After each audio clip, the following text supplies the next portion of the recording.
From the studios of Staten Island Community Television, you're watching In the Bleachers, the TV show for the world's most passionate sports fans. Hello, everyone. I'm the originator of March Madness, also known as Jaime Hixson, joined by my dear friend over the phone. Mad. I concur, you are mad because the hardest bat is sexiest man on cable access TV. The people that want to hear about my love life and everything that goes along with it. It is I. One day I shall grace you with my TV presence so that all the women can lush over me, as well as anybody else. But I just got to know, have you gotten anything from Facebook or any questions or likes from previous shows? When I post them to Facebook, I get a few likes, yeah. They're all my fans so far, But they also happen to be friends of mine as well.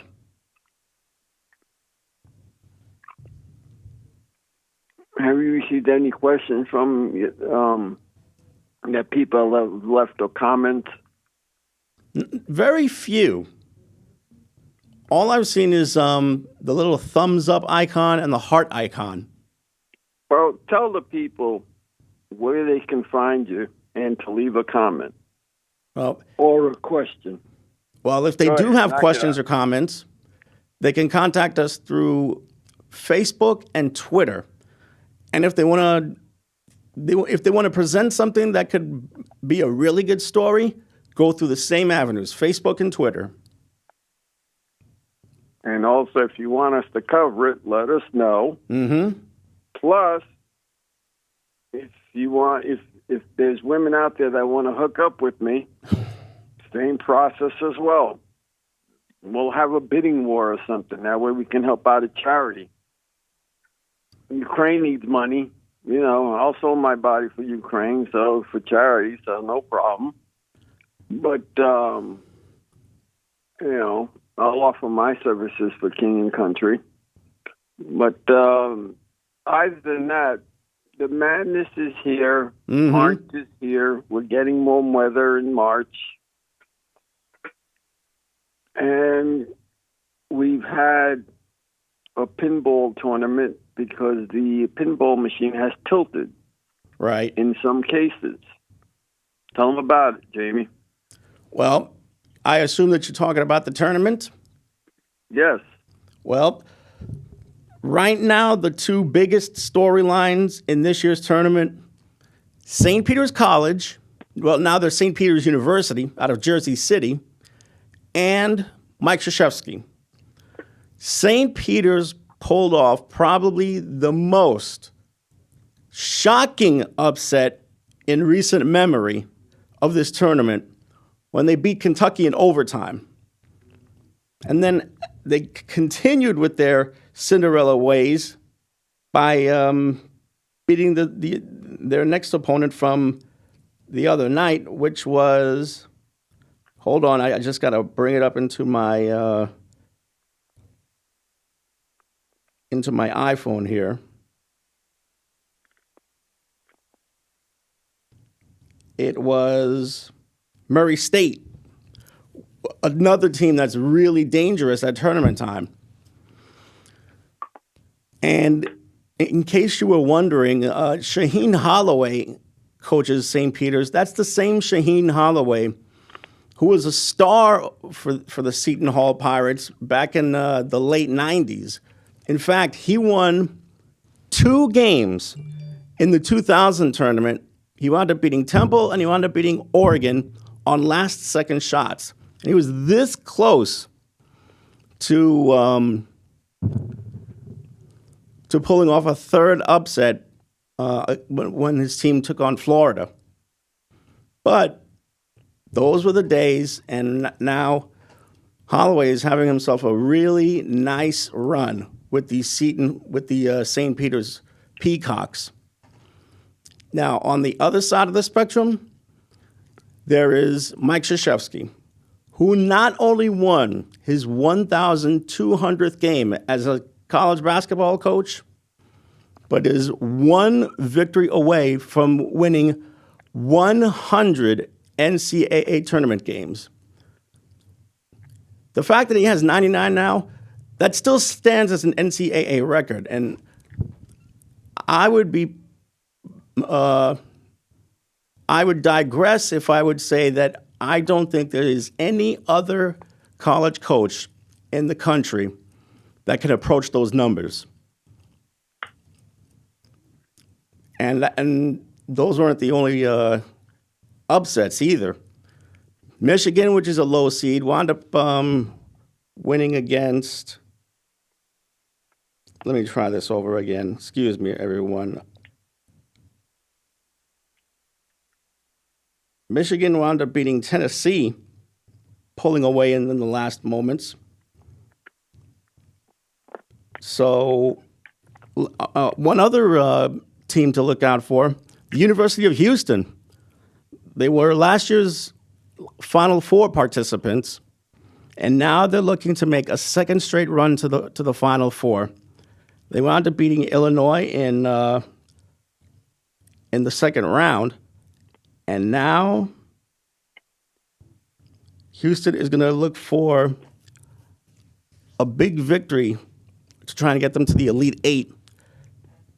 They've got Arizona coming up, and Arizona showed why they're a tournament team and also why they're a number one seed. They're a number one seed because they've got terrific front line scoring, and they're very well coached as well. So this is going to be a really interesting matchup. Arizona and their front line against a Houston squad that can occasionally bring the ball up on the fast break. So there's your story. And some of the teams that you mentioned, they were supposed to be in the brackets, correct? Mm-hmm. Michigan actually got themselves a bid, an at-large bid, even though they lost 14 games this year against their 17 wins. But you know what? They've played well so far, and now they're going to have another tough test coming up because they have to play Villanova in the South Regional, and that's going to be taking place in San Antonio. St. Peter's, like I mentioned, they're in the East Regional. So now that they're in the Sweet 16, they're going to be going up, if I'm not mistaken, against Purdue. Yep. It's St. Peter's and Purdue in the East Regional, which is going to be played in Philly. So you know that a lot of St. Peter's fans are going to be making their way from Jersey City down to Philadelphia on down the Turnpike.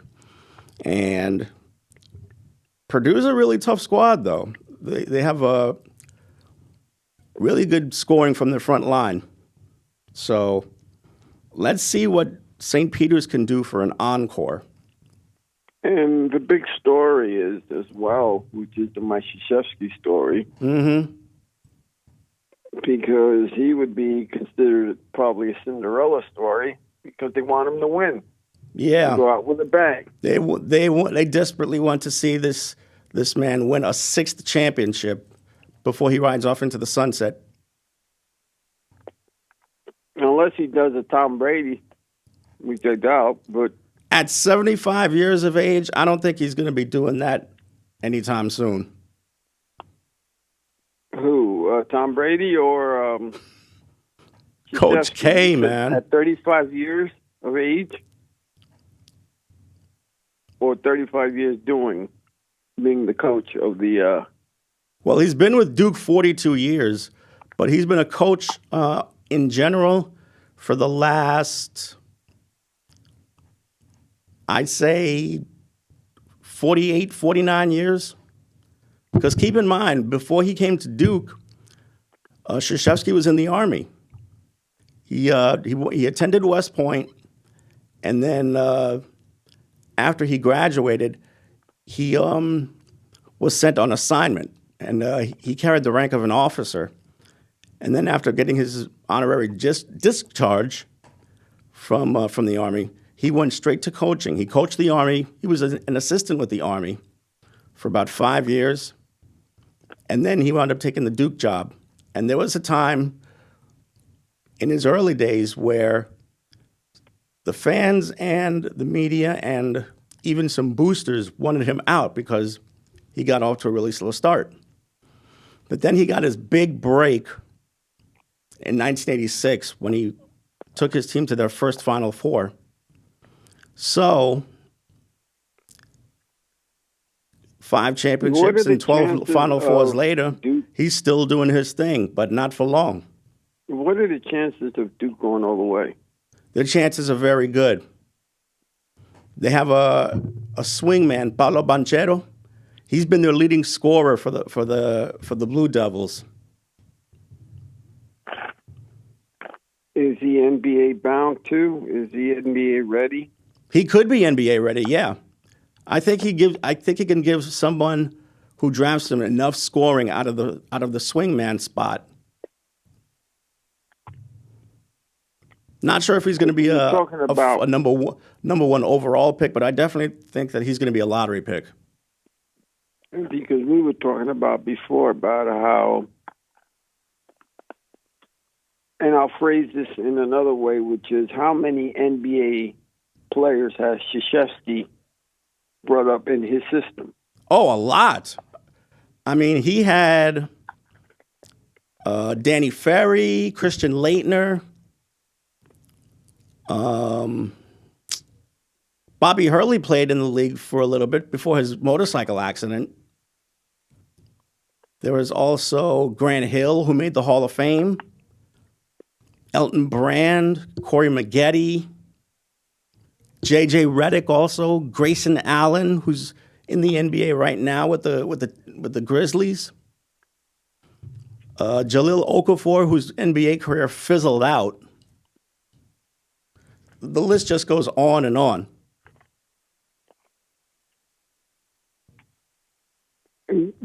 That many players. Mm-hmm. I didn't know he had that many players. Oh, yes. He's produced quite a few guys that have gone to the NBA. And you know what? He had his chances of going to the NBA also. But after three offers from the Celtics and the Lakers and the Nets, he turned all 3 of them down because, in his exact words, I'm not qualified to be in the NBA.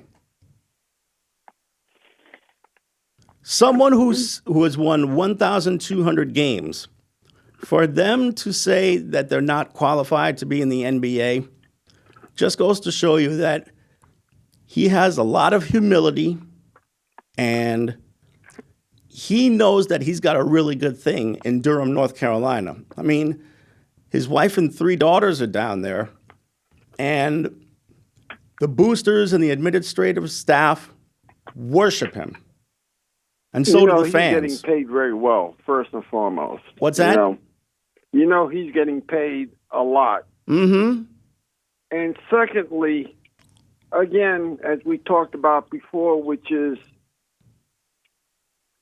there are times where you just want to coach kids because you have more control. Mm-hmm. When you go into the NBA and you take a kid that's 18 or 19 and making a lot of money, you're not going to tell them what to do. No.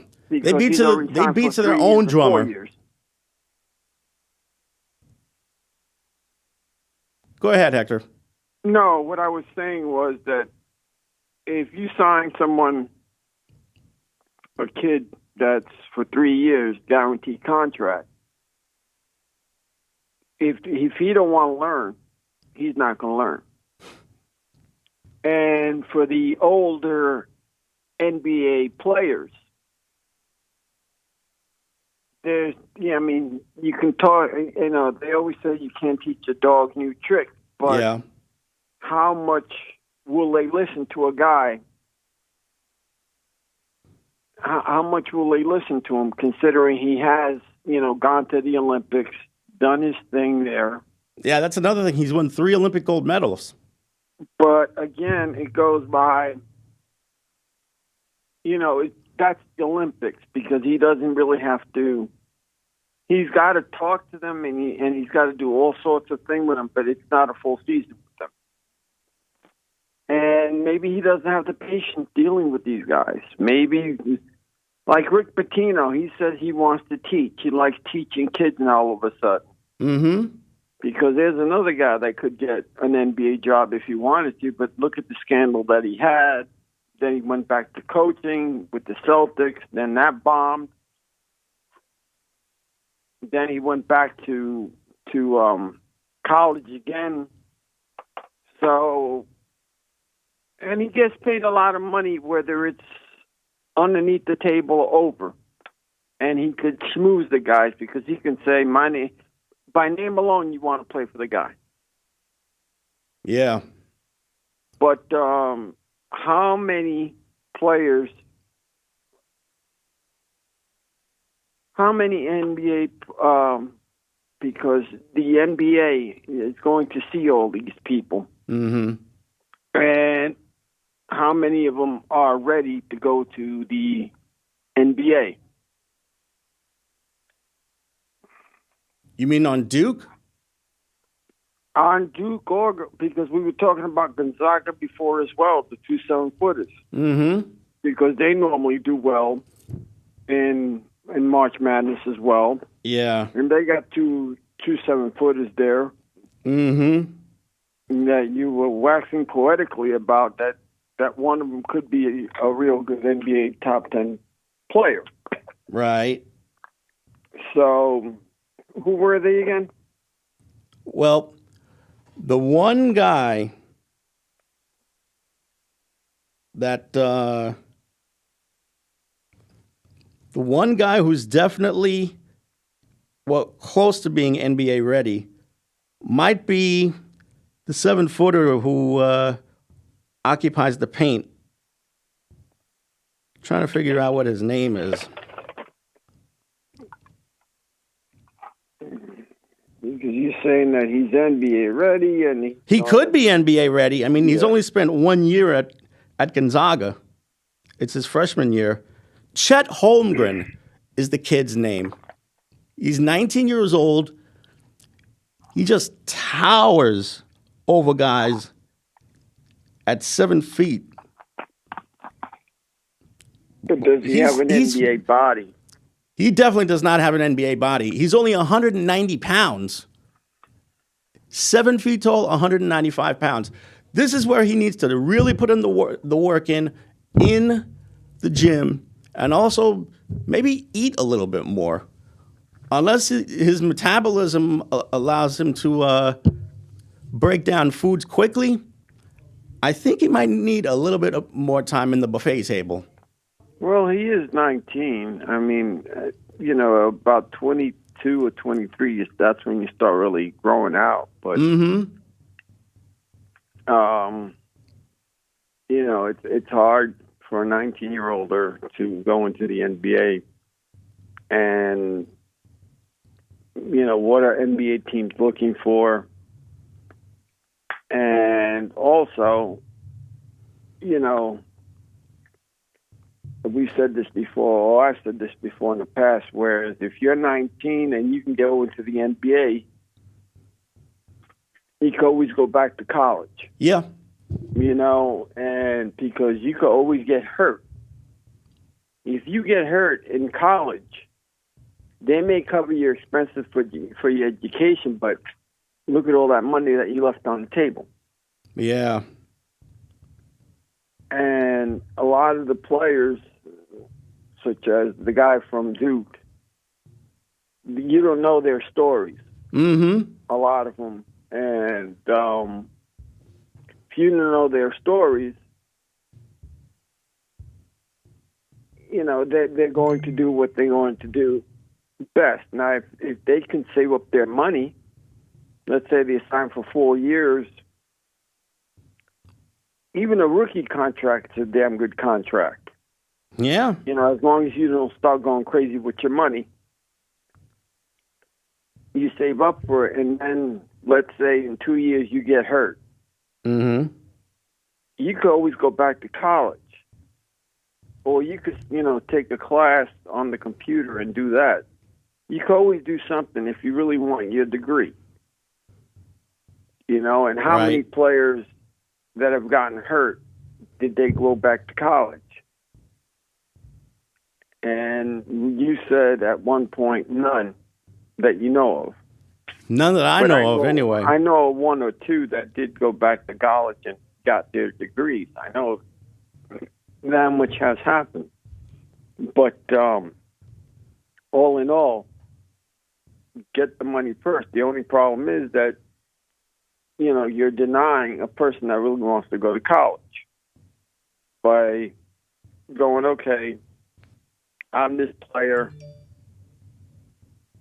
I'm just hoping that I'm good enough for people to watch me in the NBA. Now the thing is, a lot of people hold back at least the second year. They'll stay a year more or two because they want to get drafted within the top 10 range, or at least the first round, because they get paid more money. I get that. Mm-hmm. But all in all, the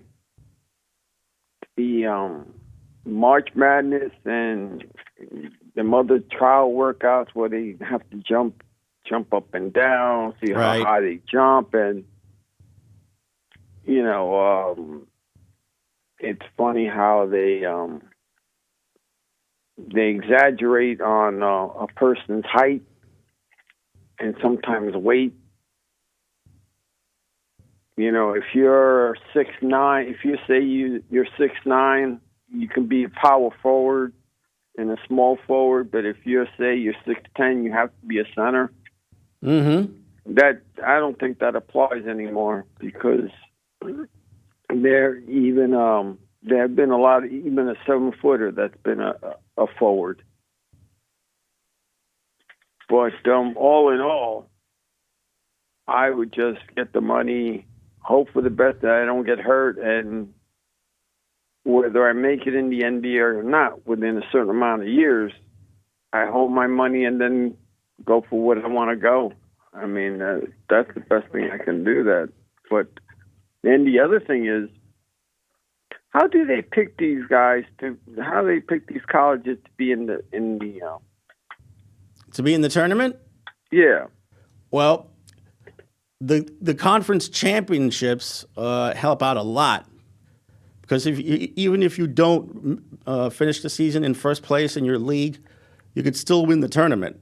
Now, the at-large teams, those guys have to go through hell waiting to see if they're going to be picked for a particular regional, and have to go through a first-round opponent. And they consider all that through the schedule that they had, their record, their opponent's schedule that they had, and they also base it on matchups too.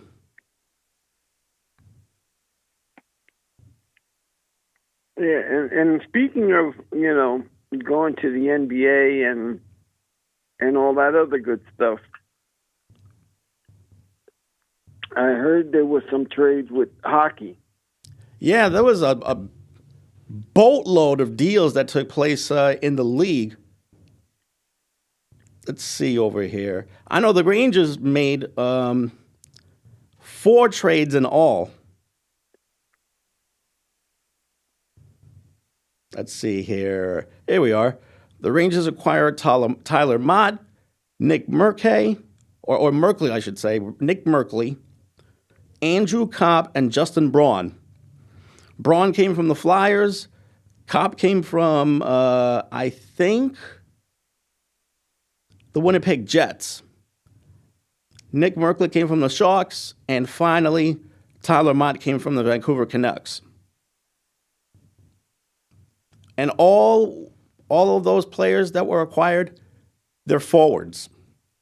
And forward was a major weakness for them. So they were finally able to beef up their front line for future games, and for a possible trip down the road to the Stanley Cup Finals. Now, did the Rangers get younger or older? They got much younger. Everyone except for Justin Braun is 27 to 26 years old.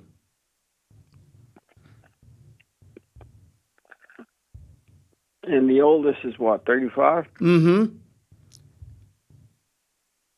And will this team improve him? They'll definitely improve on the front line, that's for sure. Not only that, but I think they might have needed a little bit of muscle on their front line to try and get the other teams out of their way. Now, we know about the Rangers, but did we hear anything about the Islanders or the Devils? The Islanders, unfortunately, did not make a deal, but the Devils did make one deal for their future. And that was the acquisition of the new goalie, Andrew Hammond, who made his way over here from Montreal. He wound up getting traded for one of their prospects, Nate Schmar.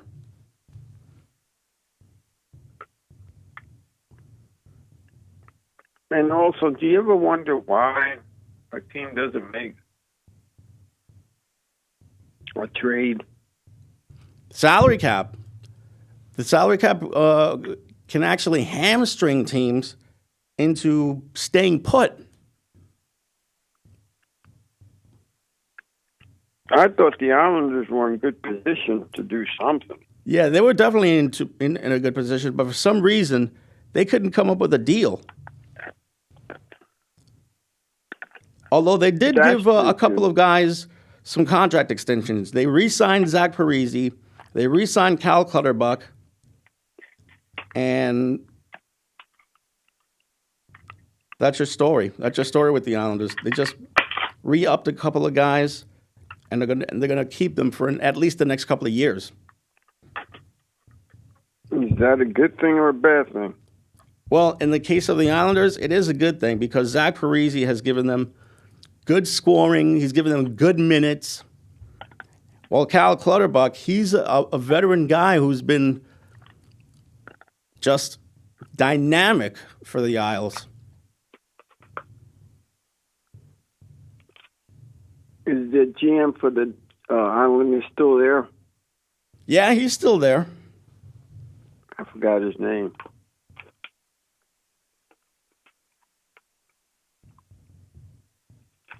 Do you remember what his name was?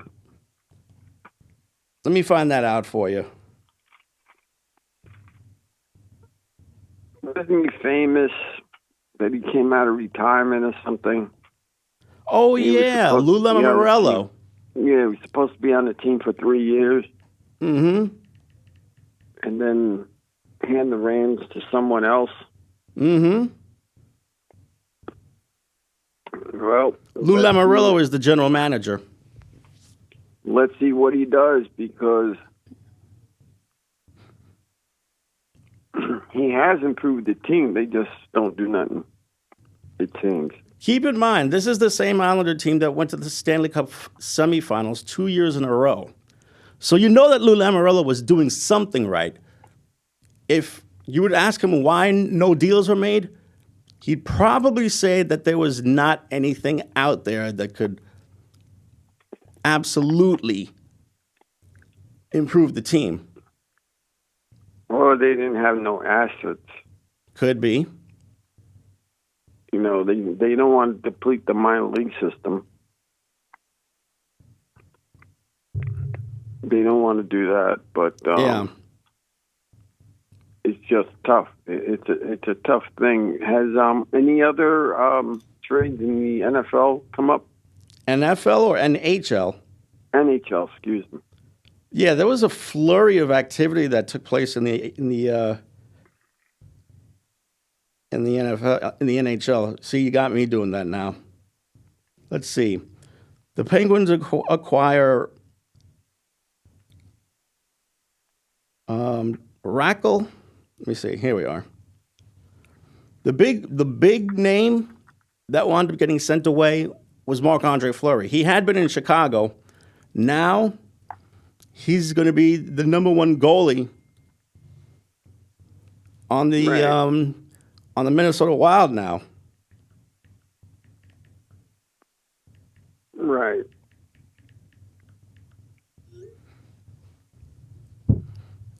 Now, let me see how this whole thing.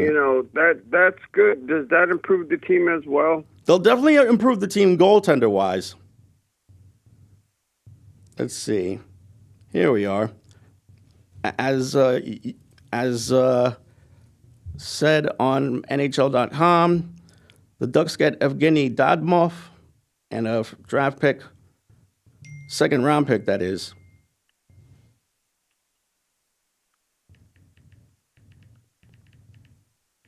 No, because I just want to make sure because in the NHL there's not much talk about it because it's the fourth sport and so on. So let me just count down all of the trades that took place since this past Monday. We mentioned the Ducks trade. They wound up getting Evgeny Dadimov for John Moore and Ryan Kesler. Tampa Bay got Alexei Melnichuk for Antoine Morand. Max Domi was acquired by Carolina from the Columbus Blue Jackets. The Seattle Kraken picked up Victor Rask from the Wild. Michael McNiven got acquired from the Senators. To the Senators from the Flames. Ryan Carpenter acquired from the Blackhawks. And then there's the trades that the Rangers made. Let's see. The Stars get Vladislav Namestnikov from the Red Wings. Derek Brassard, the ex-Ranger, wound up getting acquired by Edmonton from Philly. Zach Sanford, acquired by the Jets from the Senators. Here we are. Ricard Raquel, acquired by the Penguins from the Ducks. The Oilers get Brett Kallick from the Canadiens. The Kings also acquire Nelson Nogier from the Jets.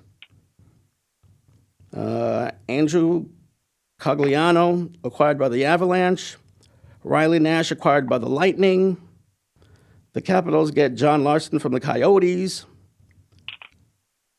The Devils wound up getting Andrew Hammond from the Canadiens, like I said before. Colorado gets Arturi Lekkonen from the Canadiens. The list just goes on and on and on. And this is going back about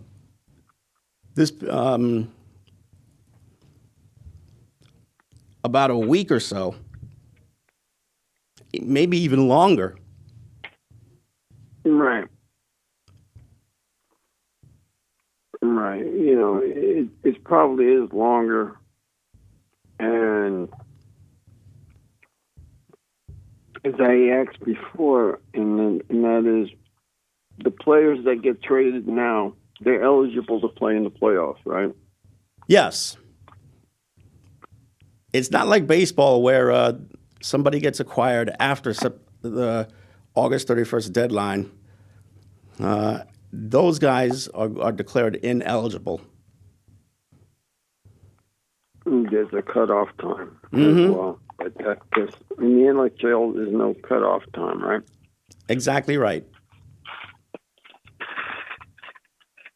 But speaking of trades and all that other good stuff, because I know we talked about, hopefully we won't repeat the same thing we repeated, but I know in football there's been a lot of trades. Yeah, and a lot of free agent signings too. The Giants, I know, kept themselves busy doing a whole bunch of free agent pickups. Here's an example of who the Giants wound up getting. Let's see.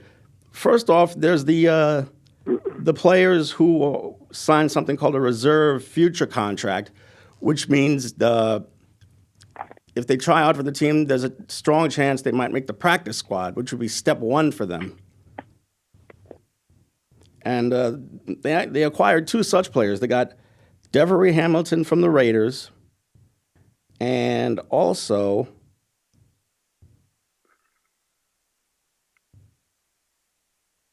Antonio Williams from the Bills.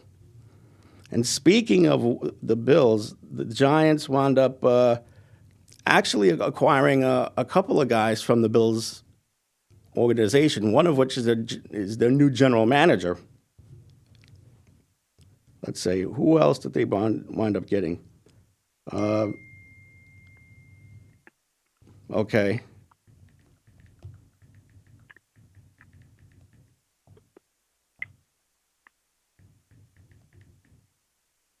But there has been a lot of trades. Mm-hmm. A whole bunch of trades. Let me see which one. Jaime Gillen is a punter, but he also gets a reserve future contract. Probably the biggest name signing is Tyrod Taylor, who's been a journeyman quarterback for 11 years now. I think that was a pretty decent move. Even though he hasn't put up superstar numbers, he's steady enough where he can actually keep the turnovers down and probably use his athleticism to keep drives alive. But his problem is he's never thrown for 30 touchdowns in a season. So let's see what happens with this quarterback rotation. Not too far from now is going to be the start of the camps. And of course, before that, there's the NFL draft that's taking place in April. So let's see what the Giants and the Jets can do. Unfortunately, the Jets were basically incognito when it came to trying to pick up new people.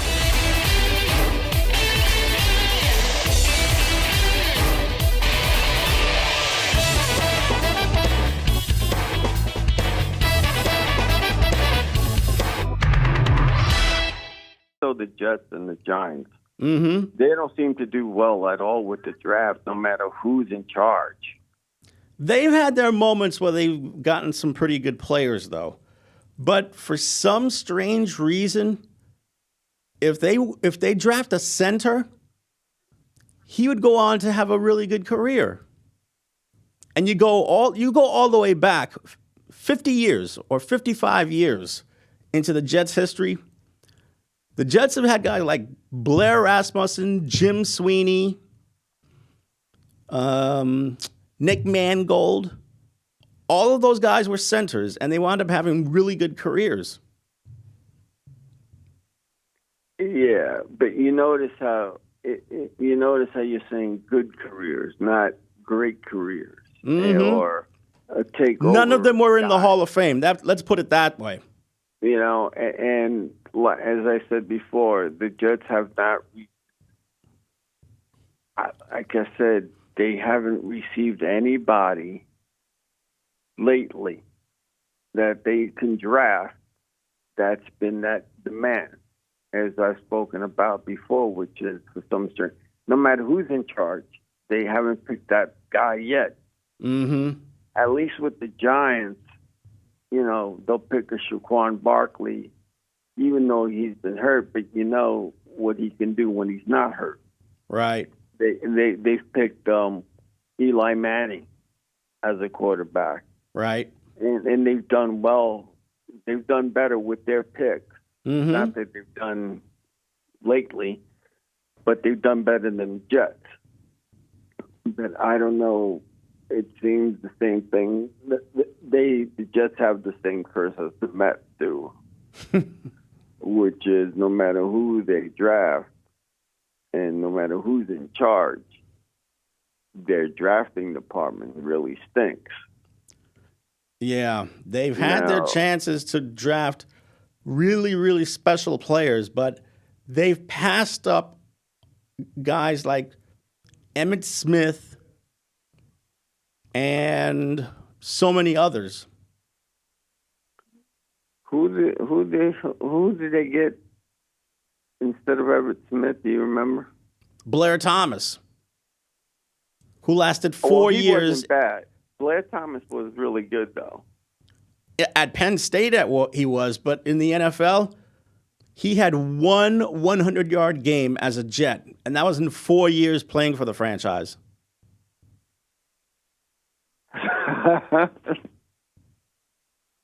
And then he went to the Cowboys, and he did even less over there.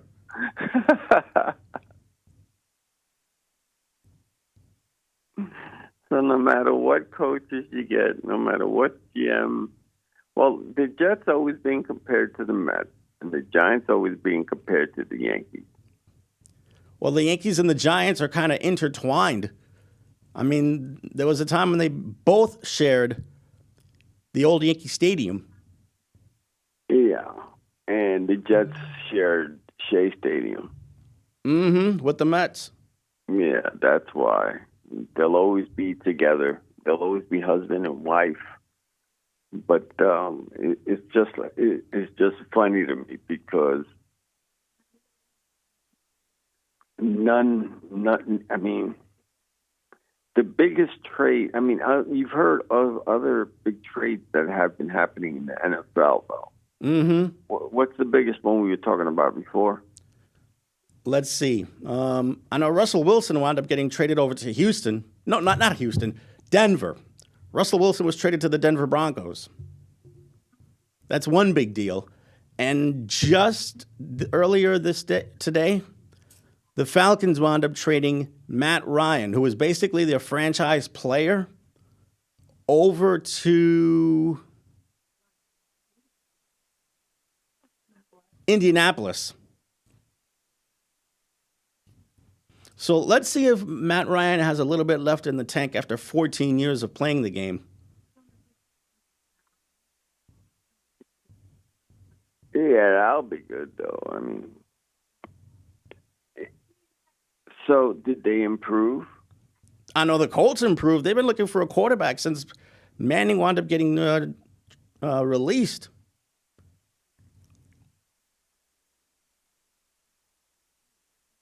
And what did they get for these guys, on the trades? Let me find that out right now.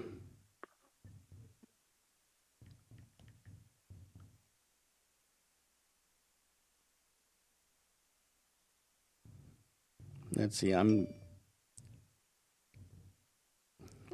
Here we are. The only thing they got in return was a third-round draft pick for this year. Right. And it was ghost town with the Jets. The mighty Jets have done nothing. And you're expecting them to do something in the draft, at least in the draft, right? We're hoping to do something in the draft because they have a lot of draft picks within this year and next year. Right. And so do the Giants. They have the Jets and the Giants have two number ones.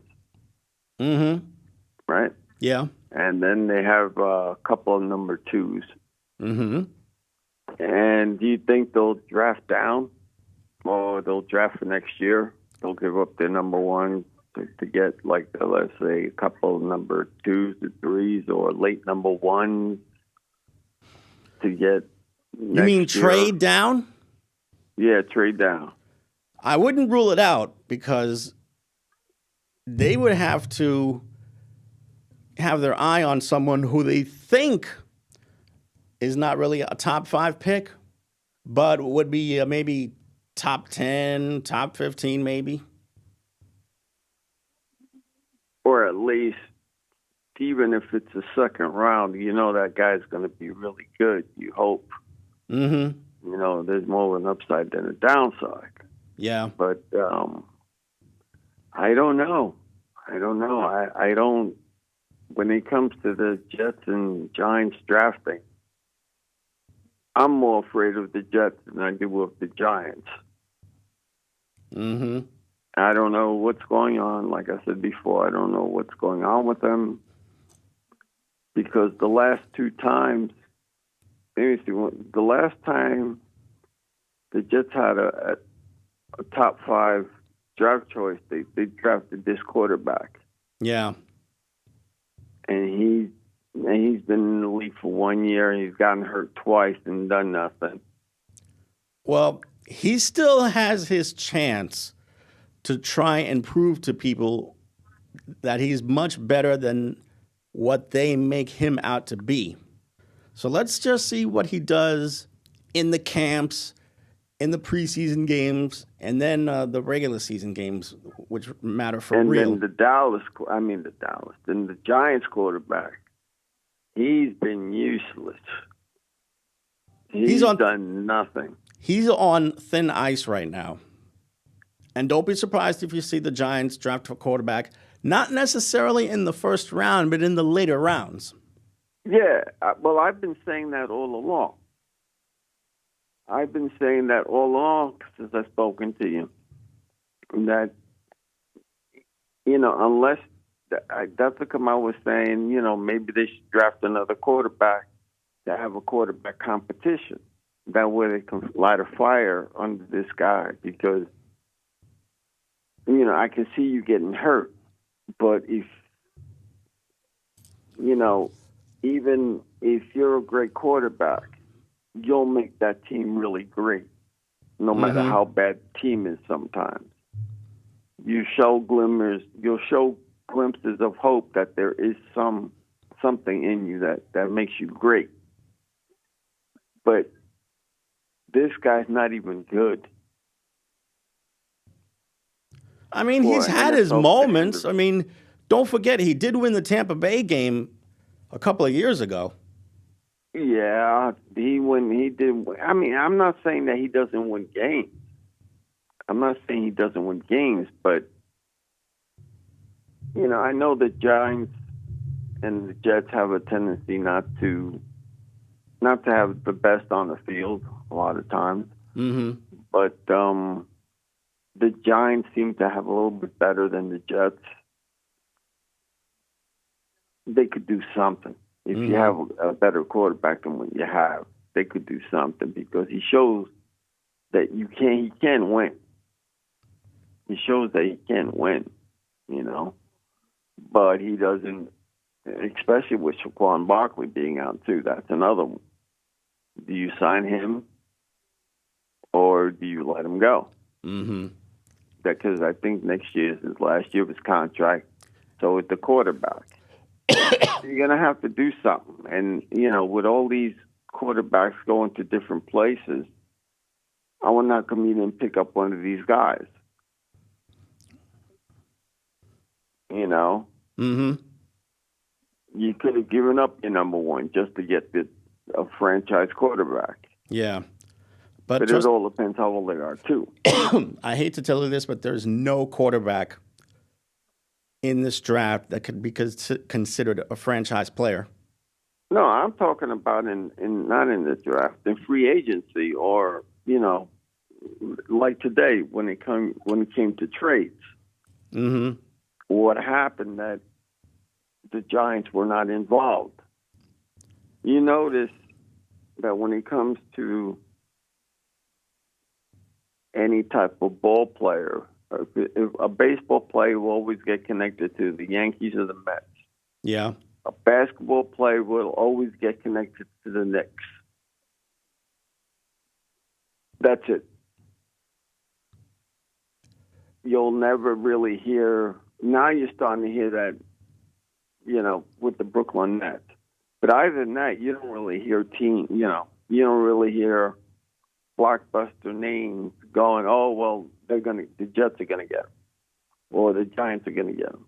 You don't hear those at all. You just hear the Knicks a lot of times. The media say, oh, well, this guy said that he wanted to play for the Knicks.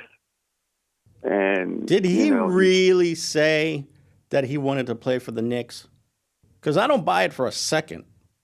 There's a lot of team, play. I mean, you've seen look at the articles I've sent you, and some of our colleagues that we know that say that are also going to be on the Knicks, and they never do wind up going there.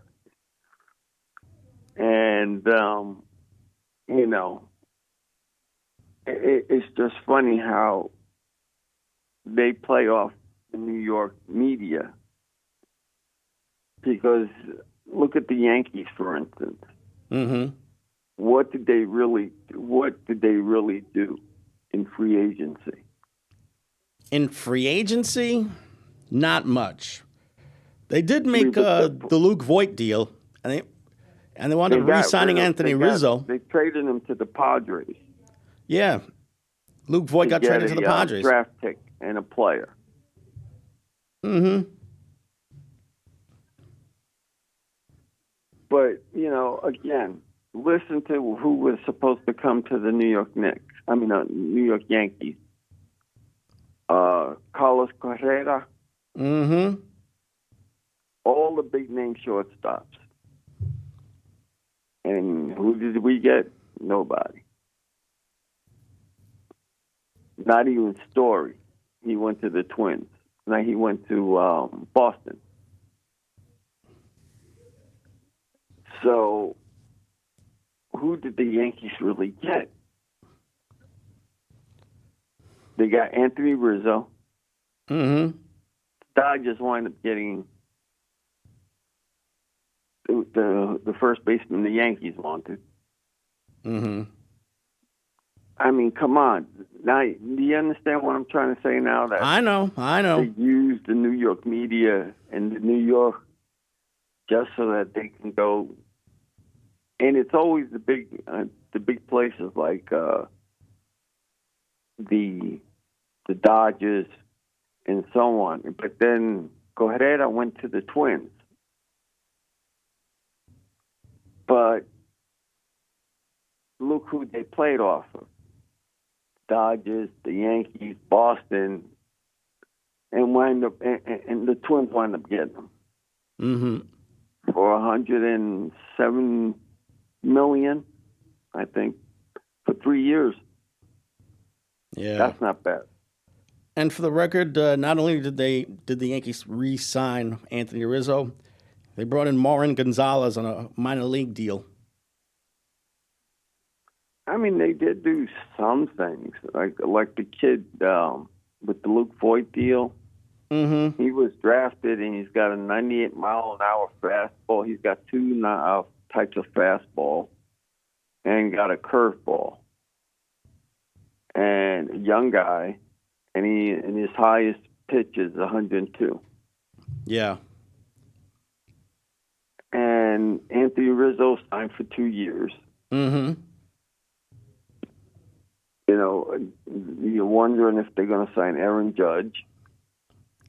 Yeah, that's a very important piece that the Yankees have to bring back. And also, if Brian, well, it's the owner too that has to deal with this as well as the GM. Mm-hmm. Brian Cashman, does he have anything left in the tank because he couldn't get none of these guys? What happened that he couldn't get none of these guys? The question is, did these guys, being the Yankees, did they really have any serious interest in these guys? Because if not, then they would have to look elsewhere. Yeah, but remember, this is the New York Yankees. This isn't, a team where you go, nobody wants to play for them. And there are guys there are guys out there that would love to play for the Yankees, but most of those guys are under contract. Yeah, exactly. So it's not one of those situations where, like they do with the Knicks and the Mets, what they do to them. Even though the Mets, give it to the Mets, they have improved. Yeah. They did improve. Mm-hmm. The Mets did improve this year. Thank you much, sir. The Mets did improve. And Yeah, their biggest big-ticket acquisition was Max Scherzer. And today he went 5 innings and struck out 5 batters. Well, a biggest acquisition, but look at the bullpen. And Exactly. Look at the pitchers that they signed. And also, look at the players as well. They did sign very good players. Yeah. And, you know, you got to think of, you know, who they signed last year, and hopefully everybody's good this year.